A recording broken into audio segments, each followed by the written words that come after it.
Simone. Bonjour Caroline. Quand est-ce que vous allez revenir? Ah, mais je suis là. Je suis pleinement là. Je vis. Il y a une vie hors de la télé. On vous pose cette question tout le temps. Tout le temps, oui.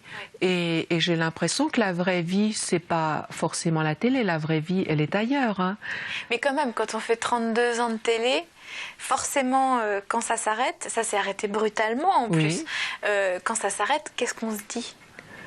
Comment on arrive sur le coup, on est un peu... Moi, j'avais l'impression d'être un oiseau sur son arbre qui observe le monde. Au fond, ça a été un grand contentement de voir le comportement des autres.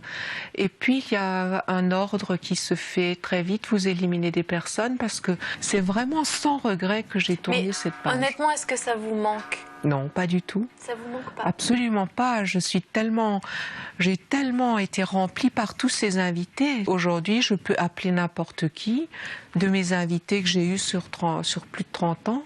Mais c'est incroyable. Les gens me disent « Ah Simone, c'est vous, comme so forte ». Enfin, la relation est immédiate.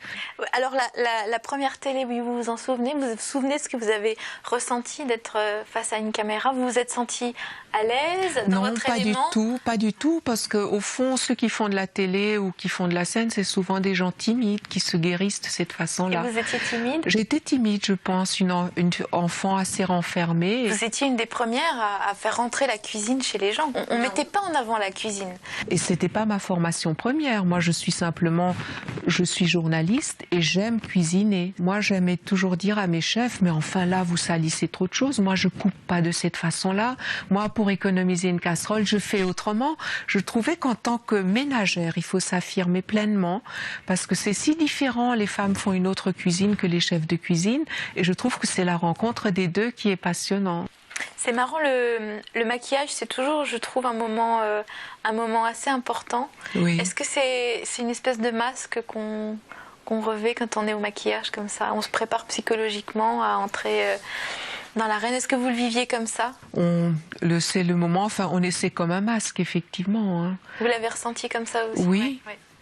Sans vouloir vraiment, on n'est pas vraiment différent entre ce qu'on est devant l'écran et ce qu'on va être, ce qu'on est chez soi. Au fond, c'est encore la même personne. C'est la même personne. Mais c'est quand même un jeu de rôle.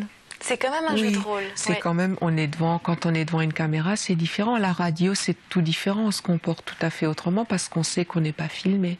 C'est une représentation. Dès lors qu'on vous prend l'image de votre visage, vous êtes en représentation. Alors, derrière Simone, la journaliste, la présentatrice, la productrice, il y a aussi Simone, la maman. La maman. Et c'est là où je trouve que c'est extraordinaire, parce que vous devez avoir une énergie pour avoir tous ces métiers et en même temps avoir une vie de famille. 2 enfants, c'est ça? 2 enfants, oui. Johan et Lucille, et c'est vrai que je parle peu d'eux et que quand on est une image télévisuelle, on n'a pas de vie de famille, mais au fond j'ai accordé une grande importance à mes enfants, c'est même ce qui est essentiel pour moi, c'est de savoir qu'ils sont là, que j'ai eu cette chance d'être maman. Comment vous faisiez? C'était quoi vos secrets, vos petits trucs?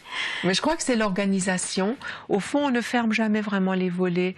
Quand on quitte le métier, une idée peut vous venir pendant que vous êtes en train de faire rissoler des oignons, une idée de livre, de pièce de théâtre ou autre. Vous avez complètement changé le rythme, mais ça fait du bien de prendre le temps. Aujourd'hui, vous pouvez prendre le temps.